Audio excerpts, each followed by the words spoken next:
We have a religious calendar. I mean, our calendar is religious. There's a secular calendar, which I don't even think is actually secular. There's the Julian calendar and the Gregorian calendar, but they're intimately linked to the Catholic Church. The Julian calendar was in use for about 1,500 years from around, from ancient Rome, pre-Christianity actually. But it made some mistakes. You had to adjust it every so often. You lost days. Wasn't quite perfect. It was 365 days, I believe, or 364. So I think it was 364. So you lost a quarter day every year, and you had to make up for it. And it was problematic.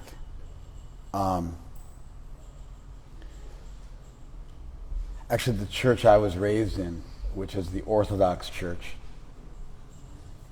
it's split with the Catholic Church in the 11th century. And the result was when the Gregorian calendar took over in the 1500s, if memory serves. The Gregorian calendar, it fixed things because it turns out it's not 364.25 days. It's a little bit off. And so if you have a calendar where... You good? All right. If you have a calendar where you have a leap year and you add a February 29th every year, then every 100 years you lose a day. The Julian calendar was off that. Now, that doesn't seem like much, losing one day every 100 years. It's not much. But if your calendar is going for 1,500 years, then you've lost 15 days. You follow? So they fixed it. And now every 100 years, so 1900, 2000, 2100, on that time, they don't have a 29 days. So 2000, February 28th, that was the last day of February. There was no 29th. And that was a little fix. And so I think it was Pope Gregory who came up with that or commissioned that to be made. It's an astronomical thing because you got to figure out how long it takes for the Earth to make a full revolution around the sun. And so then that changed the Catholic calendar, and because Catholicism was all the rage up till then, it changed the calendar for the world, and that's the calendar we currently use, and that fixes it. The church I was raised in didn't fix it, so now we celebrate Serbian New Year instead of on January 1st, or maybe it's Serbian Christmas. I think, yeah, Serbian Christmas is on like January 8th because it's 2 weeks off because of all those mistakes. But it's been around for thousands of years, the calendar, and so one day every 100 years eventually catches up with you and you're weeks off. And if they don't fix it at some point, you're going to be celebrating Christmas and New Year in February and March and April if the Orthodox Church lives that long. So anyway, calendars originally were religious. Just like the 7-day week. There's nothing in nature that gives you a 7-day week. The fortnight is normal.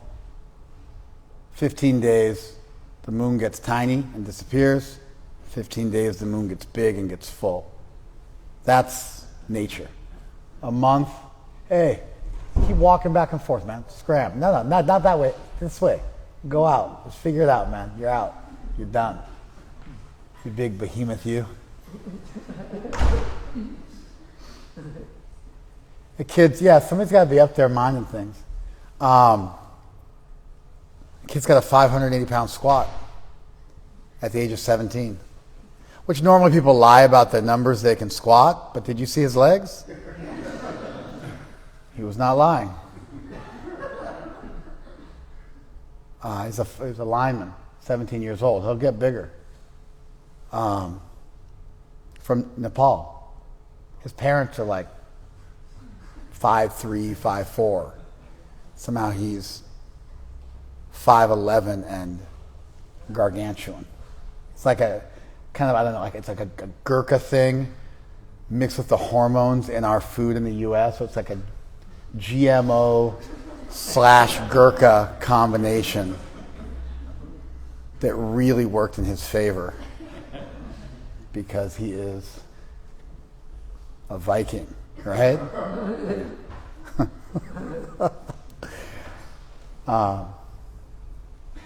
So, yeah, the fortnight, that makes sense. 15 days, moon gets big, moon gets small. It's totally reasonable.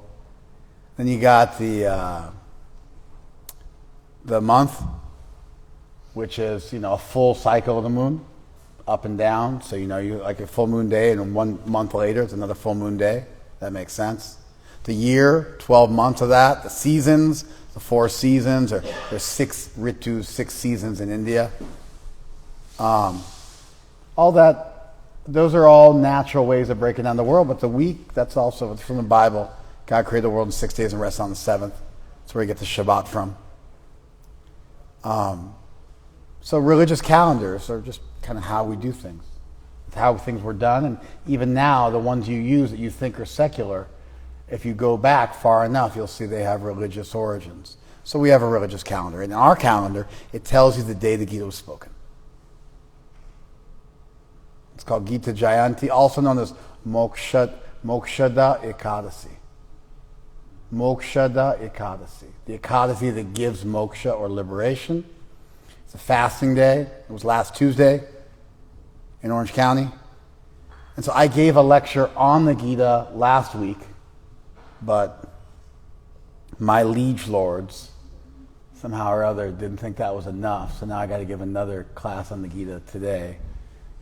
I mean, I made a mistake. Although Tuesday is closer to Sunday, right? If you go backwards, we never do that. We always celebrate it the following one. So I just got excited, preemptively gave a Gita lecture. Although, I studied the Gita every day. I've read the Gita every day for 34 years now. I'm 49, so since I was 16, I've been reading the Gita every day. But yeah, so Gita Jayanti, the day the Gita was spoken, the whole month for us is special. We didn't really make it a special month because the Gita was spoken on this day. There's something called folk etymology. You guys know what folk etymology? You ever heard that term? F-O-L-K, folk etymology? Folk etymology is like there's a term, simp. You guys know the term simp? S-I-M-P? If you're old enough, you don't know it. If you're young enough, you do know it. Anyway, the term simp originally dates back to 1903, and it was short for simpleton, which meant a stupid person. So if somebody found you to be a stupid person, you were called a simpleton, and then that got shortened to simp. Do you guys follow this? That's where the term comes from. It cropped up again in the 80s and 90s and the aughts, and then again in the 2010s, and then 2019 it got really big on TikTok, made a big, huge comeback. And then they developed all these acronyms for what the word stood for. And one of the latest ones is simp means you're too sympathetic. You're too, you're overly, in sort of an emasculating way, you're too sympathetic. The term is used almost exclusively for males. And so if they're overly sympathetic, they're called a simp. But that's actually not true. It's simpleton. That's the etymology. And people just got creative after the fact and invented ways to make the word meaningful, even though it's not actually where the word came from. Do you guys follow that? Like if you look up, what does fortuitous mean? Huh? Why are you like messing up my whole thing? Like what? You've heard me give class on it, so why are you going to say it? I'm trying to stump people. What does fortuitous mean? Does it mean by chance, or does it mean fortunately? What does it mean? How do you use the word? Fortunate. Yeah, I mean, let's just be honest here. Raise your hand if you use the word. First of all, if you don't know the word fortuitous, you're exempted from this. You're not allowed to answer. If you do know the word fortuitous and you've used it once in your life, raise your hand if you've used it to mean fortunate. Yeah, these are native English speakers who are saying this. And then if you're uneducated enough, then you've never used the word before. But the word fortuitous actually means by chance. It just sounds like fortunate. But if you go back 50 years, it did not mean fortunate. But just foolish people who didn't know what it meant, like myself, I thought fortuitous meant fortunately until 5 minutes ago. But the etymology is totally different than fortunate. It's completely different etymology, completely different verbal root. But it sounds enough like it that they turned it into, it means fortunate. So if you look up in like an Oxford English dictionary now, it'll have a new meaning, fortunate. Then they'll have the archaic meaning, by chance. That happened in my lifetime. You know, you look at words sometimes, and it meant one thing at one point, and then it meant something else.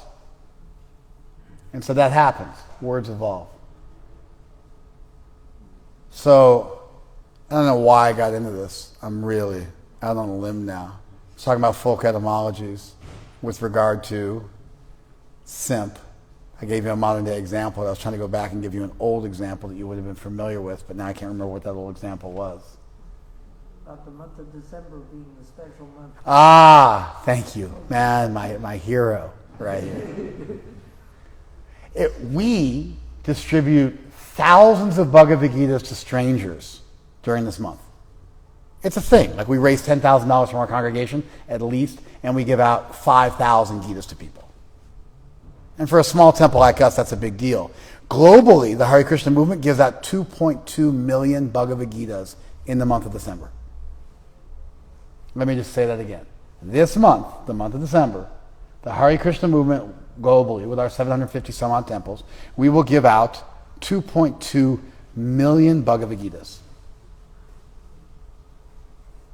When I used to live in India, it was like we would get sponsors all year long, and then we would sponsor the Gita so we could subsidize it, so we could sell it for less than the cost of printing. It was that big of a deal, where we would raise money, like we raised money to have flowers for the deities, or outfits for the deities, or feasts for our congregation. We would raise money so that we could go out on the street in villages or in cities, everywhere, all over India, and we could offer people the Gita for half of what it costs us to print it.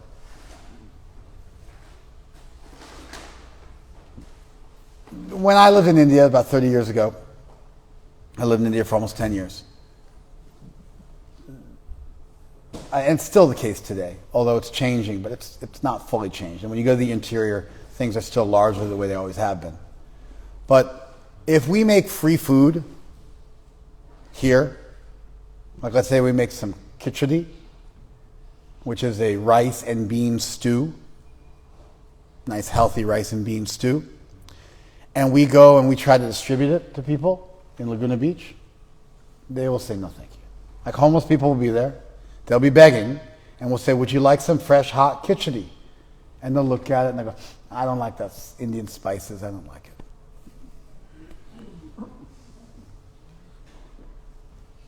And then like, oh, you got any socks? You got some money? Like if you try to give a beggar like an apple here in this country, they'll be like, cash only, please. They'll have a sign that says, we'll work for food. But if you try to give them food, they will say, no, thank you. Then if you ask them to come to your home to work, I want you to cut my grass and work, and then I will feed you. They'll say, no. Well, I'm not doing that. Maybe the person's really fat. Like a huge, big belly, and he's begging. You never see that in India. If you're begging in India, you're missing an arm, or an eye, or both. you're missing a leg, you're blind.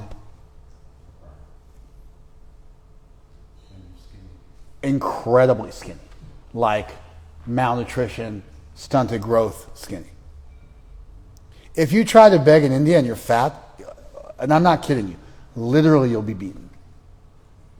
People become so offended because there's actual poverty around and you get to see it. And so if we make free food in India, the whole village will line up. We can make we feed hundreds of thousands of people a day in India, and if we could feed millions, if we made enough food, we would feed millions of people a day.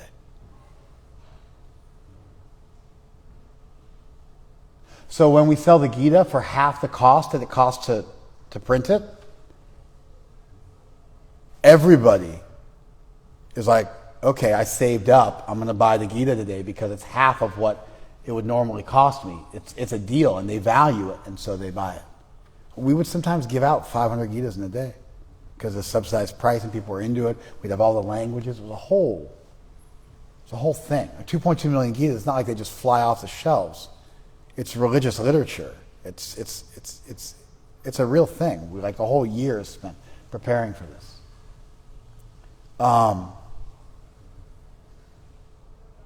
And people value it. They'll keep a book for generations. They'll buy a new Gita, and it's a big deal.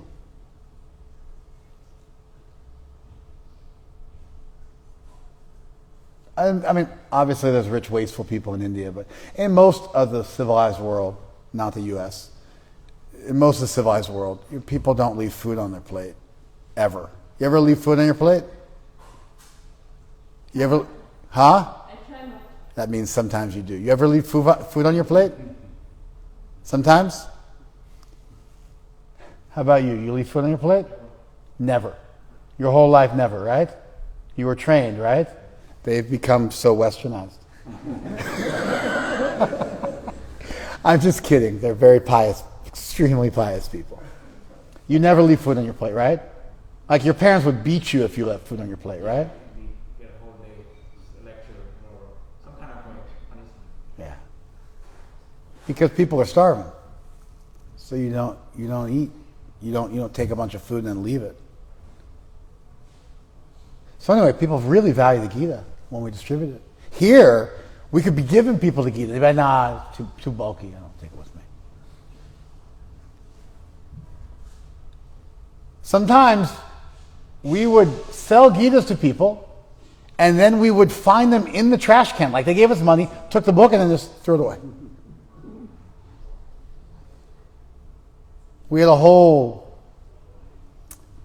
kind of black market thing going on where the cleaners, the janitors at the airports where we distribute Gitas, this was when I was a kid, they would go around and pick up the Gitas out of the trash cans, and then they would sell them back to us for 50 cents a copy. But, they cost us $5 to print, and so, they come back with we'd distribute 20 or 30 books, and then we get 6 of them back at the end, a certain percentage. Because people just, gave us money for the book, but just didn't want it and just threw it away. That never happens. Anyway, it never happens in India, but also in other places where people really value the item.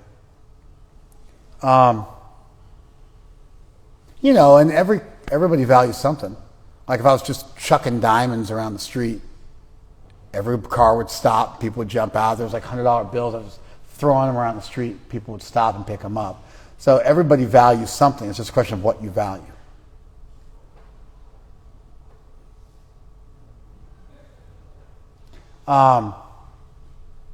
So we distribute a ton of Gitas. Not a ton. Thousands of tons of Gitas. 2.2 million books. I mean, what do you think? 3 pounds a book, 2.2 million books, maybe 2 pounds a book, let's say. 2 pounds of 4.4 million pounds. So what is that? 2,000 times 100 times 500. So a million is 500 tons, right? 500 tons. And then so that's, I guess it's 2,000 tons. 2,100 tons. Did I get that right? Yeah. 2,200 tons of Gitas we're distributing. It's no joke. It has nothing whatsoever to do with the Gita Jayanti. It was just a freebie. It happened to coincide. Our whole thing is based on Christmas. Because Christmas is the month, December, when people are out buying things and they're charitably disposed. And so somehow that became our month for doing this. You follow? And then we came up with this, the Gita Jayanti thing just happened to concur with it, and so it ended up working out. And so it almost seemed like we picked it because it was the month that the Gita was spoken, but the truth is, it was just purely because of the fourth quarter and the Christmas season, and that everybody is more charitably disposed. Because we started the Christmas Marathon in the U.S. in the 70s, and then it was exported back to India. And then we do it in India as well now. But it originally was started in the U.S. based around the Christmas season, and then it became, now we've merged it with the Bhagavad Gita. Did you guys follow that? It's our little version of a folk etymology.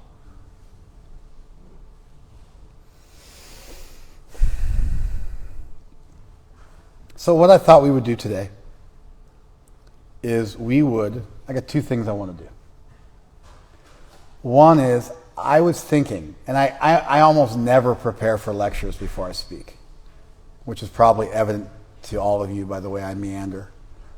But in general, I just sit down, look at the audience, and think about what I want to talk about. And as you'll probably soon see, I'm quick on my feet. But today I thought about it. Because I care about the book. The book is like a friend to me. I've spent 30 plus years of my life reading the Gita. It's a special book. I found Gandhi wrote, "When doubts haunt me, when disappointments stare me in the face, and I see not one ray of hope on the horizon, I turn to Bhagavad Gita and find a verse to comfort me. Those who meditate on the Gita will find fresh joy and new meaning in it every day." And Gandhi, definitely had a rough go. Got in prison, South Africa, when there was full-blown apartheid, the Satyagraha movement, and nonviolent protests. He eventually got assassinated. He found solace in the Gita in the midst of overwhelming sorrow, enough so that he would smile. For us, our sacred literature is like a friend, not just figuratively, like a living friend that the voice of our elders and our tradition and our conception of divinity reaches down to us through space and time and illuminates our life through the sacred text. When the Protestant Reformation took place in the 15th century with Martin Luther, and he developed the German language to translate the Bible into German. Do you guys know that? Modern German did not exist as a language until Martin Luther created it as a written language from High and Low German, which were being spoken. But as a written language, he invented the language so that he could translate the Bible into German to wrest it free from the popes that had it locked in Latin so that nobody could read the Bible without learning Latin. And in this way, they controlled the church. And so the first salvo in the Protestant Reformation was the Lutheran Church, which translated the Bible into German so that they could break free from the Catholic, the papacy, the popes. And so it was the first book printed. If memory serves, it was the first book ever printed. I'm almost certain about that. I can't exactly remember if that's yes. Okay, all right. So Martin Luther came up with 5 ideas because he wanted to break it free from you needing a priest to act as an intermediary between you and God, which of course is just a total fallacy. Let me say that one more time. The idea that you don't need a person acting as an intermediary between you and God is a fallacy. I'm aware that that's kind of, you think I said the opposite and I just misspoke. I didn't. I meant what I said. Let me say it a third time. The idea that you don't need a person, a human being, interceding between you and God and acting as a liaison is a fallacy. Martin Luther came up with the idea sola scriptura. You only need the Bible. Sola fide, sola scriptura. Only faith, only the Bible. But who wrote the Bible? And what were the apostles? They were humans. If you heard about Jesus, guess who you owe that to? You owe that to the apostles who wrote about him. There's no secular record of his existence. If you have faith in the Bible, you have faith in the people who wrote the book. If you say, well, God worked through them, great. Then you have faith that God worked through people. In other words, liaisons. Do you follow that? But it was a fallacy to say you can have faith in the book, but not the people who created the book. And that's called the apostolic succession. It's from the Pentecost. It's 50 days after Jesus was resurrected, when he ascended back to heaven and empowered the apostles to carry on the church. And in fact, that's the only way you know anything about Jesus. There's no Gita without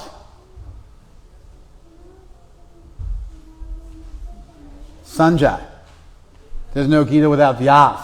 The Gita was understood Vyas prasadat, by the mercy of Vyas. A guru blessed his disciple that he'd be able to witness the Gita, and he wrote that down. The very word rishi, which is the Sanskrit word for a saint, means seer. The rishis were able to see some truth and they wrote it down. Now, could you become a prophet and just interface with God directly? Absolutely. An omnipotent deity could do that. So I don't want to fully say that it's not possible for a person to just achieve self-realization on their own. But most of us stand on the shoulders of giants. We learn how to speak from our parents and early guides. We learn how to love from our attachment figures growing up. We learn how to think along with learning how to speak, because thoughts are constructed in words. Think about it. You think in words every day. That means that your ability to think evolved alongside your ability to speak. I speak Spanish. I lived in Mexico for a while, started dreaming in Spanish. Started thinking in Spanish. But I got way stupider. Because my vocabulary in Spanish is limited. So as I'm thinking in Spanish and dreaming in Spanish, I just had a way less broad ability to express myself, and it actually affected my ability to think. You're kind of caught halfway between two worlds, right? Varangi, 10? She came here when she was 11 and fully got enmeshed in American culture. She's a court translator. So has a degree in Spanish and English, such that when people are on trial for murder who don't speak English, she acts as an intermediary between the judge and the court and that person who's on trial. It's a serious position because people's lives hang in the balance, and her ability to translate is the entirety of the case. She is a critical link, in some ways, the most critical person. And literally, a life might be hanging in the balance. Despite that, it's rough, isn't it? Because when we get into really philosophical language, you don't know the English for a word and you don't know the Spanish for a word. But a native speaker who never really got into English would know the Spanish if they grew up their whole, to adulthood. And a native English speaker would know the word, but you're on certain ideas, you sometimes get caught right in the middle, isn't it? Yeah. We think in language. So if you learned how to speak from somebody else, You owe somebody else for your ability to think. We should learn to be more grateful. All of us are standing on the shoulders of giants, even with our ability to think. And we shouldn't get so freaked out that we can't also thank people for helping us have conceptions of divinity, for helping us have a notion of God, God's existence, belief in God. We should freely give credit to the people on whose shoulders we stand that allows us to see much further in the world. But somehow when it comes to religion, everybody wants to be a prophet, and nobody wants to give credit to anybody, and everybody sees it somehow some kind of like weird cultish mentality if you owe anything to anybody, and anybody walked before you and shed light on the path that you're treading. Do you guys follow this? Anyway, our sacred texts are the voices of our elders, the voices of divinity, reaching down to us through space and time and gifting us with a beacon of light that illuminates the path we walk. That's how I feel about the Gita. The Gita is my friend. I feel like it speaks to me. I find solace from it in a way that, books don't give me solace.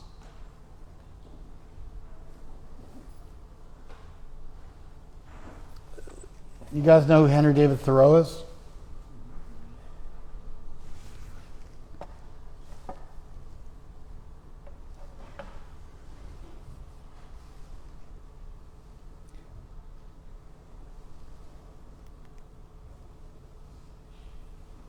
Oh, it's Ralph Waldo Emerson. I owed a magnificent day of the Gita. It was the first of books. It was as if an empire spoke to us. Nothing small or unworthy, but large, serene, consistent. The voice of an old intelligence, which in another age and climate had pondered and thus disposed of the same questions which exercise us. Do you guys follow that? An empire spoke to us. Nothing small or trivial. Something large, serene, consistent. The voice of an old intelligence, which in another day and climate had pondered and thus disposed of the same questions which exercise us.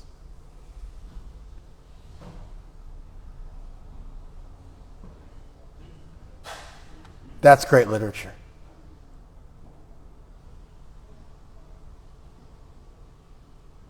The Gita is great literature. So what I want to do today, and I've actually thought about class, like I said, which I rarely do. I thought, what are the primary themes of the Gita? Now, to play this game, you have to have read at least some of the Gita. If you don't know anything about the Gita, I don't want random guesses about what the Gita is about, although you have no idea. Like if I'm like, how do you say conscience in Spanish, and you don't know? I just don't want you start yelling out purple. That's not the game we're playing. But if you have read the Gita, as most of you have, if you spent some time with the Gita, as most of you have, if you have some understanding of the text and its major themes, I got a quick game to play. Just before walking over, I spent 5 minutes and I tried to think, what are the major themes of the Gita? Now, if it's just a teaching that takes place in one place, you don't get to call, it doesn't count. You follow? For example, the Gita teaches you to accept a teacher. Doesn't count, because it's only mentioned in a couple places. You follow? So there are lessons in the Gita which are important, and we could say, what are some lessons of the Gita? And if there's a single verse on a topic, then you can quote that. Not doing that. It's got to be something which shows up repeatedly in the text. Major themes of the Gita. One of our theologians did this 4 centuries ago. That's what we do. We study the work of our commentators going back millennia and their notes on the Gita. So when we read the book alongside numerous commentaries stretching back well over 1,000 years, and just absolute brilliant saintly people who are also masters of language and unpack its meaning. So one of them, 300 years ago, said the Gita has 5 subject matters: the soul, God, nature, time, and karma. 5 things. So that's a cool list. I don't want to do that list.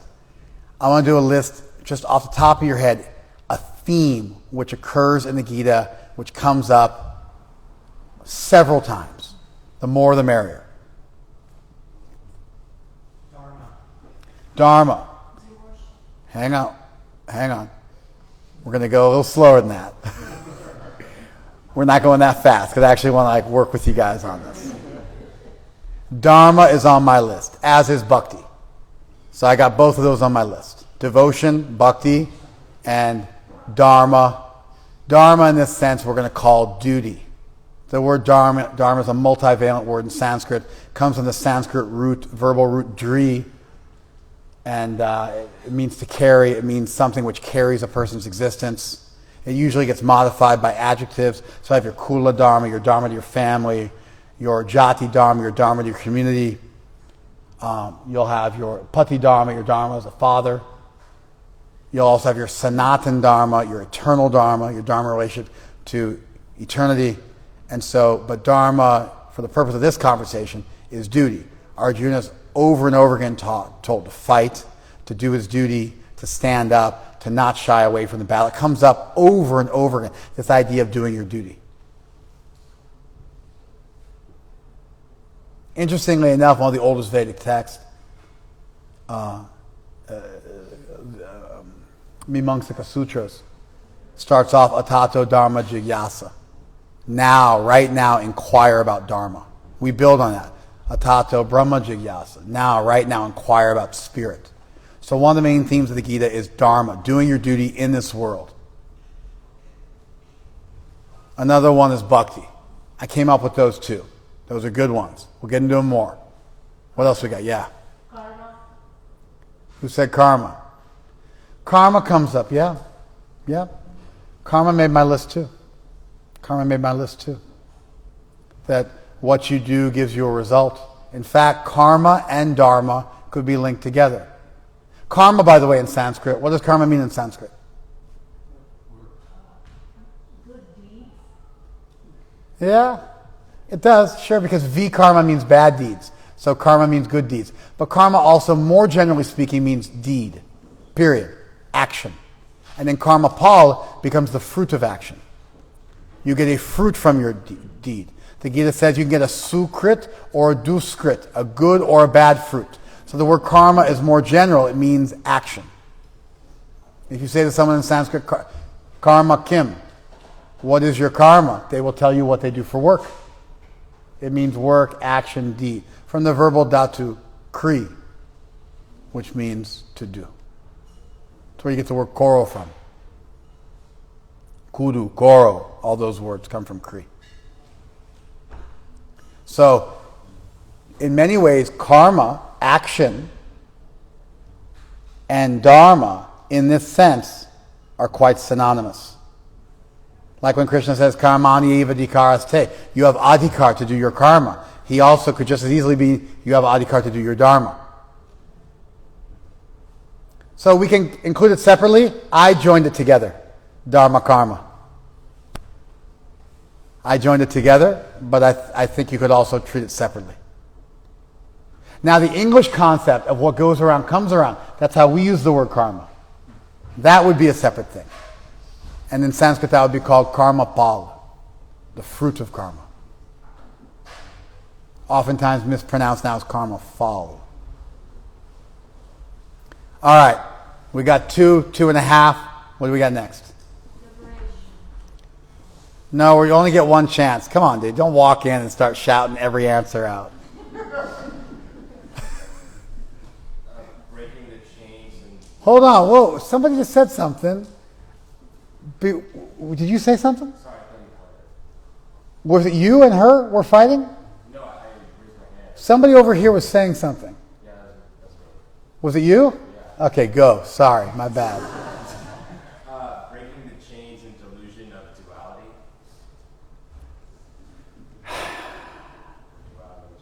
I mean, I don't know. That's such a generic statement. Finding truth, breaking through illusion. It's such a generic statement.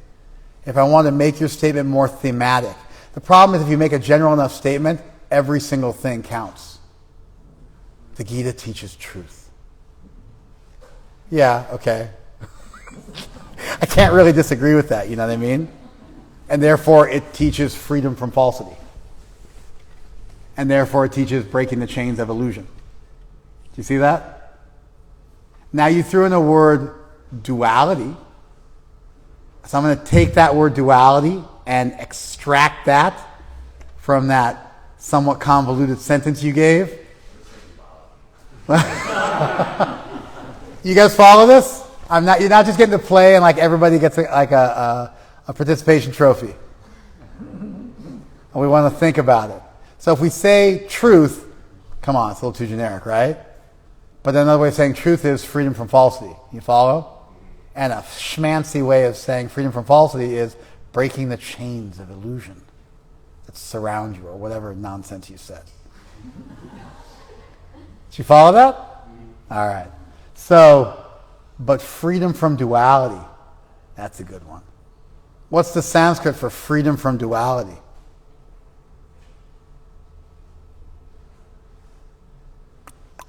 Nirdvandva. And we can be a little more general, and we can say non-attachment. What's the Sanskrit for non-attachment? Asanga, anabhishvanga, anasaktir, nirdvandva, nishchagunya. There's a number of different words which are used throughout the text of the Gita to communicate the same point. Of not clinging, of being unattached, of being free from duality. And so this is certainly a major theme of the Gita. In fact, those two themes get put together. That you should do your duty, dharma karma, but not be attached to the fruits. And so those two ideas get married together in the Gita. A cognitive aspect, a philosophical idea, that then informs the way you live your life. And in this way the Gita is cognitive behavioral therapy. And the cognitive feature of the Gita, the philosophical idea in the Gita, is that you shouldn't be attached to this world, which then allows you to act in a dutiful way. Because it's a duty-based ethic. That you're doing the right thing, not just trying to get the right result. And therefore the Gita teaches a deontological perspective, a duty-based ethic, as opposed to a utilitarian perspective, a results-based ethic. Did you guys follow that? All right. So that's good stuff. Good answers, right? But then why should we be unattached to this world?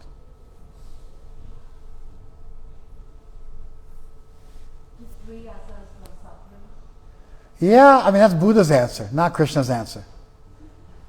Buddha said the problem with the world is Trishna. Krishna says Kama, so to some extent, but there's a deeper reason. There's a deeper reason. It's not a bad starting point, but there's a deeper reason. Shri Prabhu. One theme that might go there is understanding that we're the soul and not the body. Do you hear that one? Spirituality. The idea that you are not a body. The idea that you are an eternal conscious unit. That your body may be temporary, like a car, but that you as the driver of that car are forever. And by viewing the world as comprised fundamentally of spirit and matter, which interestingly is a dualistic philosophy designed to get you over dualism. Try that one on silent. Try that one on for size. It's a dualistic idea that is intended to free you from the impoverished and trivial dualities of heat and cold, pleasure and pain, happiness and distress, wealth and poverty, fat and thin, young and old, that most people spend their lives grappling with. You're freed from that by embracing another dualistic notion, that notion which is that spirit is distinct from matter. And consciousness is an irreducible facet of reality that is not created as a derivative element of a derivative element of electrochemical synapses that go off in your brain. You follow? Rather than viewing yourself as a bag of chemicals governed by the fundamental laws of physics. Instead, the Gita propounds a worldview where consciousness is an irreducible facet of reality. That is a major theme of the Gita. And in fact, that theme of the Gita, that you are a spiritual being, is what then allows you to do your duty without getting overly attached to the results. Dharma karma, informed by jnana, which leads to non-attachment, based on the idea that you are not the body. Do you guys follow this? Then even that idea of dualism, of spirit and matter, gets subsumed into a philosophy that everything comes from divinity. And therefore you again find a monism or a unification at the highest level because everything comes from the divine. What are other major themes? Yeah. Free will versus determinism. Yeah, I didn't think of that one, but that's a good one. That does come up over and over again in the text.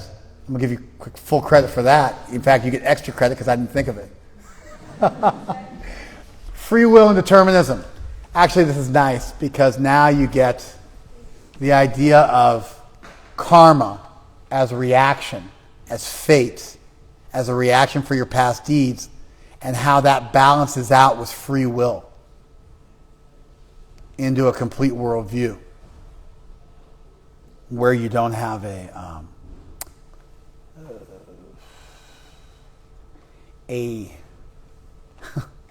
necessary hatred of God.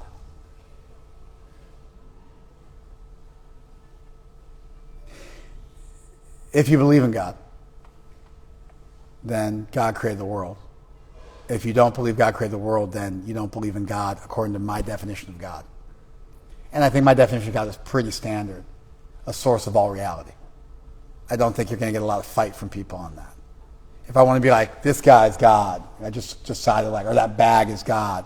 Most people, when they're talking about cause of all causes, a first starting point, a genesis of everything. That's why the first book of the Bible is called Genesis. Anyway, so if you believe that God is in charge. Adya Prabhu, wonderful to see you. Welcome. I think I got a seat for you right over here. Sure, thank you. So now you've got the world is created by the deity. What exists in the world? Suffering. Who created suffering? Well, God, because God created everything. That means God's not all good. You follow? Well, maybe God's all good, but he's not all powerful. But you can't be the cause of everything and not be all powerful. So God must be all powerful. So if suffering exists and an all powerful deity creates suffering, that means the deity is not all good. Because would all good deity want suffering? No. Can all powerful deity create a world without suffering? Yes. So if we find existence in the world of suffering, and there's an all powerful deity that created it, which is the basic definition of God, all of a sudden God's not all good. Do you guys follow that one? How do you get around that? You posit free will. Hangs the problem on us. We created suffering. Then what do fancy people do? Big philosophers? They make a distinction between suffering that you can trace back to human beings, which we'll call mortal suffering, and then suffering which cannot be traced back to human beings, we'll call that natural suffering. What if a child is born with a congenital heart defect and only lives for a couple days? Could the child have done anything to warrant creating that suffering? No.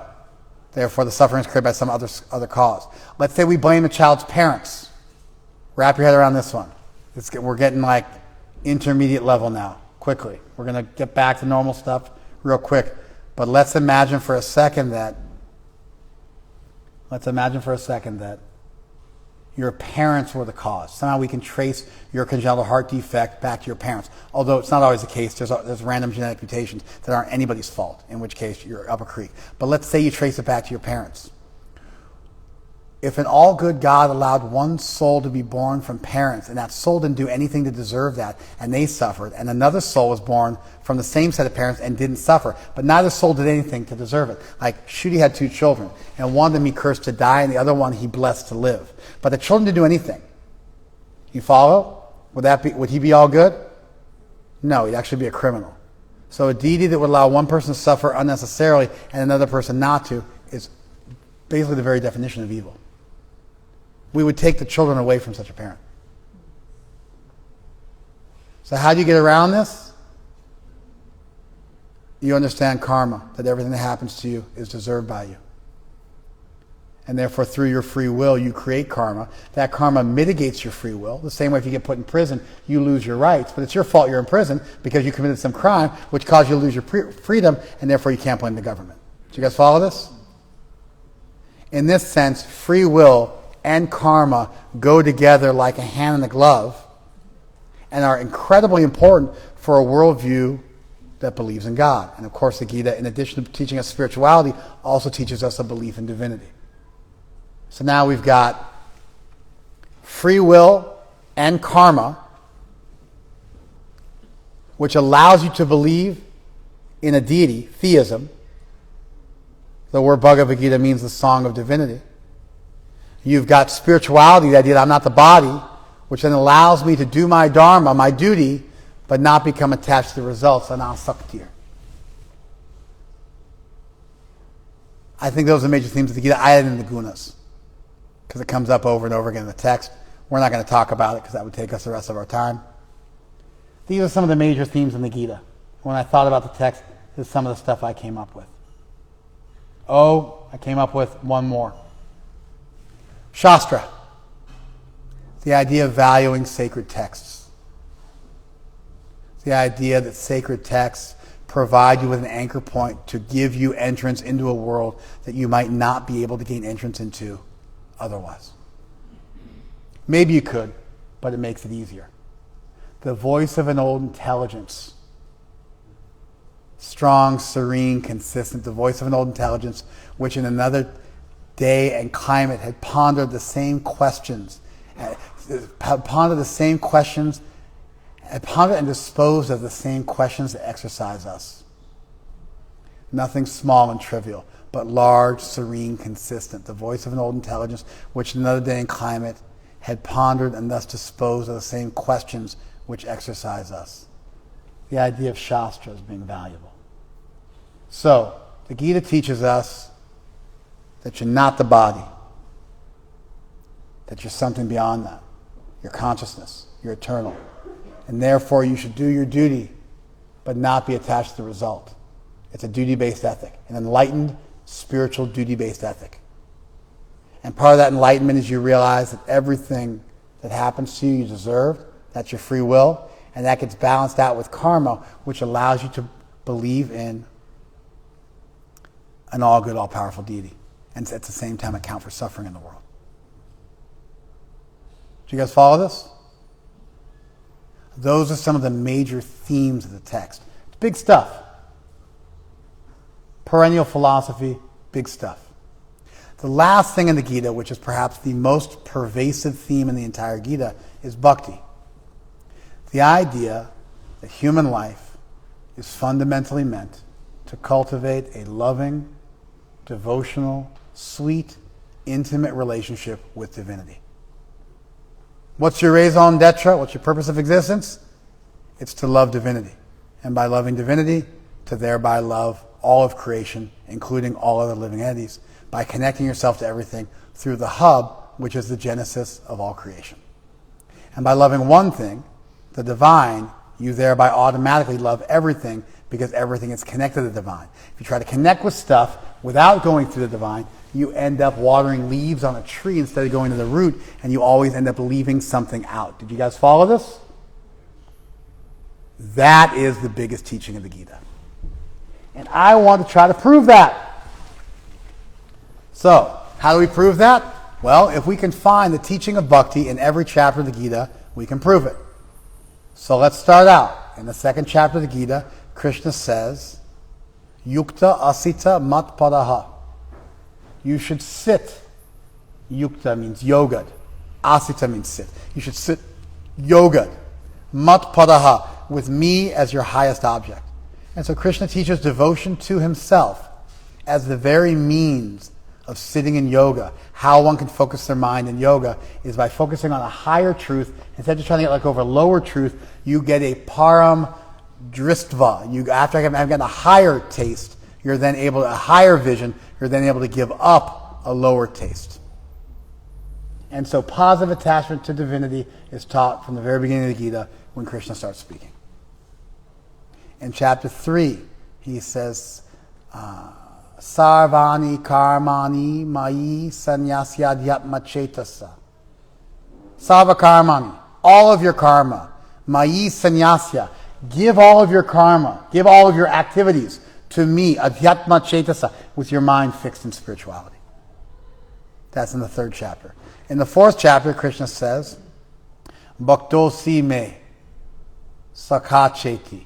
Because you are my devotee and my friend, I'm going to teach this to you. This high knowledge. And what is that high knowledge? Jamma karma chame divyam evam yo veti tatvata. If you know the truth about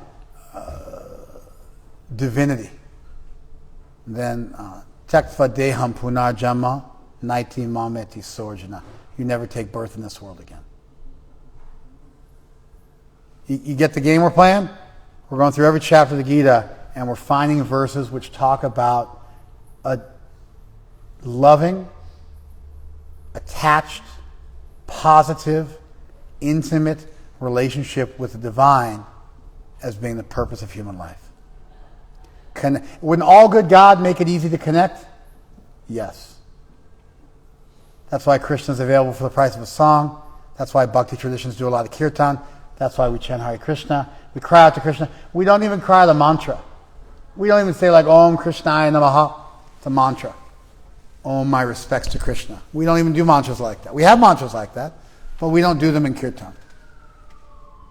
Shri Krishna Shadanam Mama. That's another classic one. Shri Krishna is my shelter. Ooh, that's not our mantra. We don't like that mantra. I mean, don't get me wrong. We like that mantra. But it's not our mantra. What's our mantra? We don't have a mantra. We just chant the name of God. We don't ask for anything. We don't ask to be forgiven for our trespasses or to give us our daily bread. We just cry out Krishna's name. Hare Krishna, Krishna Krishna, Hare Hare. Hare Ram, Ram Ram, Hare Hare. It's just names of Krishna. Hare, Ram, Krishna. Over and over again. No prayer, no ask. Nothing. No grammar, no sentence. It's just the name of God repeated over and over again. This is Kshuddhi. Kshuddhi means hungry person. Literally that's what it means. So Kshud, which means hunger. And so this is Kshuddhi. Kshuddhi's been a devotee here for 51 years. Oldest devotee in Laguna Beach. Oldest resident devotee in Laguna Beach. There's all devotees, but they all moved away. Kshuddhi Prabhu still lives here. So he...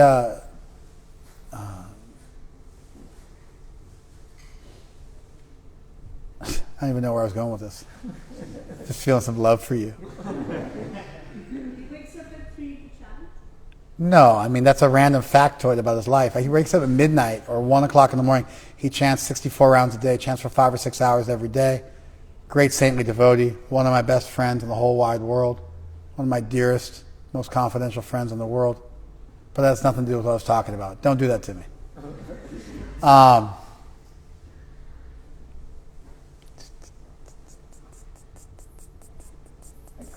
I got it.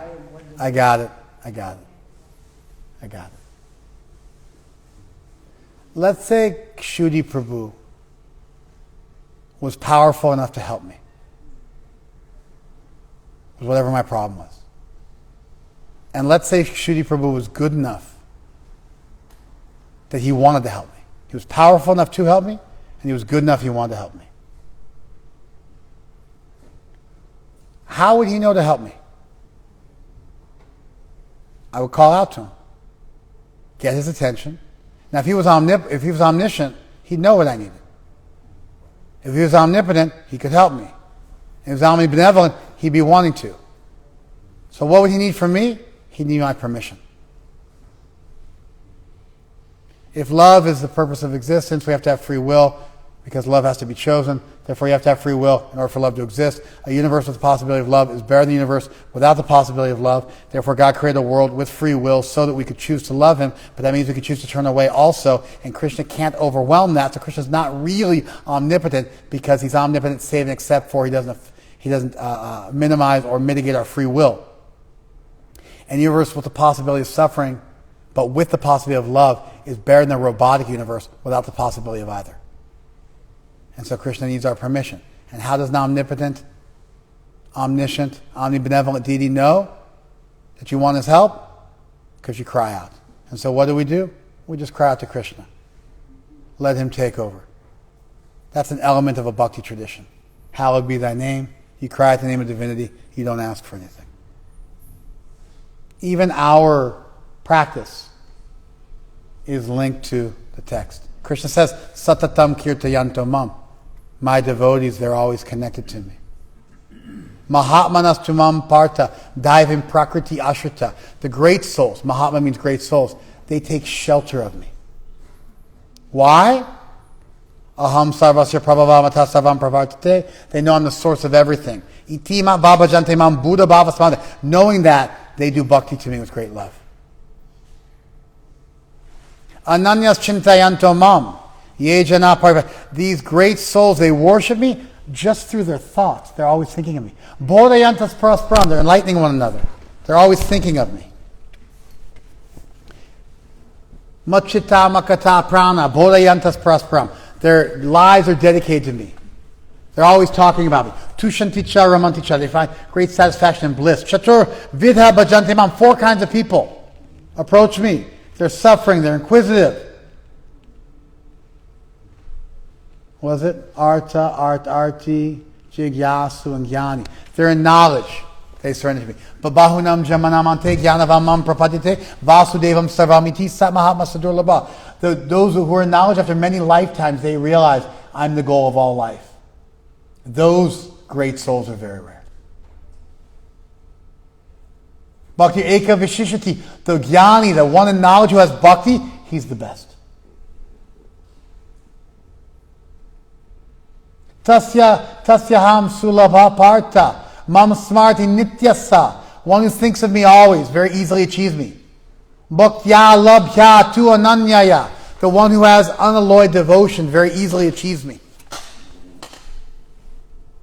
Mamana bhava mad bhakto. Be my devotee and think of me. Tesham satatya yuktanam bhajatam priti purvakam. The great souls, they're always worshiping me with love.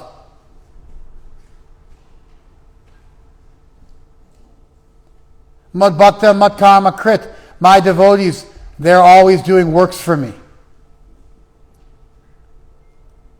Yo me bhakta sa me priyaha. The one who is my devotee, he is dear to me. Ativa priya. The one who is my devotee is very dear to me. Bhakti yogena sevate sagunan samatitaitan. Just by worshiping me, the devotee transcends the material world. Brahmano pratishtam, because I'm the source of the whole material world. Sasarvavit vajatemam sarvabhavina. They know everything and they worship me. Yomame vama samudho janati prashadam. If you just know me as the Supreme Being, you know everything. Iti guhyatamam shastram. That's the greatest secret of all scriptures. In this way, throughout the Gita, in every chapter, all the way through the book, over and over again, the biggest theme of the Gita is Krishna just implores us and cries out to us in this great love song. Gita means song. It's a very common name for a woman. Gita means song. Bhagavadgita, a song of God. It's a love song. Krishna's crying out to us, practically speaking, begging us, imploring us, turn towards me. I will help you. You don't have to ask for anything. Just turn towards me. Just turn towards the light. Turn away from the darkness. Turn towards the light. That's all you need to do. I'll take care of everything else. Aham tvam sarva papibhya mokshayishami. I will liberate you from all difficulty. Mashucha, don't worry. Pratijane, I promise you. Priyasime, because I love you so much. Teitam, it's for your benefit. Ishtasime tritam, because I love you so much.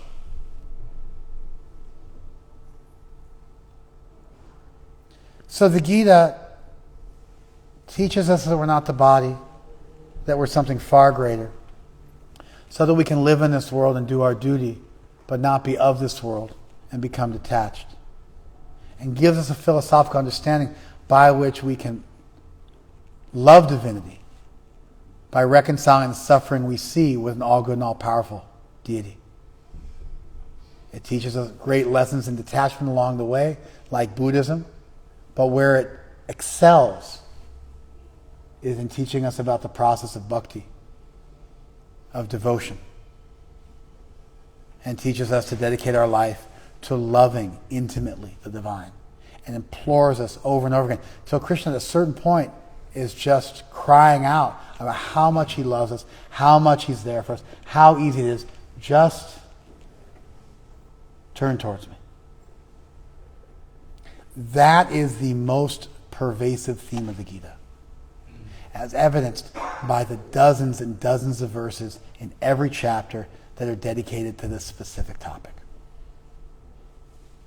The Gita is like a series of beautiful mountain peaks, connected together with philosophy. But the peak of every chapter are these beautiful verses about devotion, about love of divinity, about a romantic love for divinity, about an intimate love with divinity, about an intimate love with a personal deity who is simultaneously the transcendent cause of all existence and your best friend. In fact, Krishna says, Suhridam sarvabhutanam yavamam shantim richti. When you realize I'm the greatest friend of all living entities, then you'll find peace.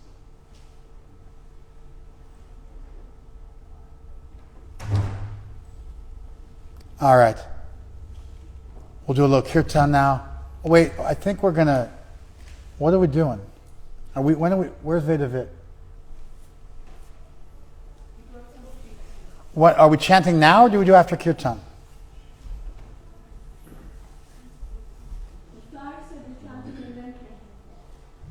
Hey, do we chant verses now, or do we do kirtan now? If I wanted to decide, I wouldn't have called you in. You're like, I have no clue what you just said. We have made everyone that we will recite Bhagavad-gita verses. Good. So we are in agreement about that. That wasn't my question. Let me ask you my question again, my dear friend. I can just ask all of you. Let's just do a quick show of hands. We're going to chant 64 verses from the Gita. It takes about 10 minutes. So we've got song sheets. We're going to chant them in Sanskrit, 64 verses. It takes about 10 minutes. That's our way of honoring the text. It's about like 8% of the text or something like that. Just takes about 10 minutes. It's not that big of a deal, but we're going to do it together. So we're going to do that. So we can either stand up and stretch our legs and do a little kirtan for 15 minutes, do the arti, and then do that at the end, or we can do that right now and make you guys sit for even longer than you already have. I think I already made up my mind. Let's rise for kirtan. We'll do it afterwards. Thank you.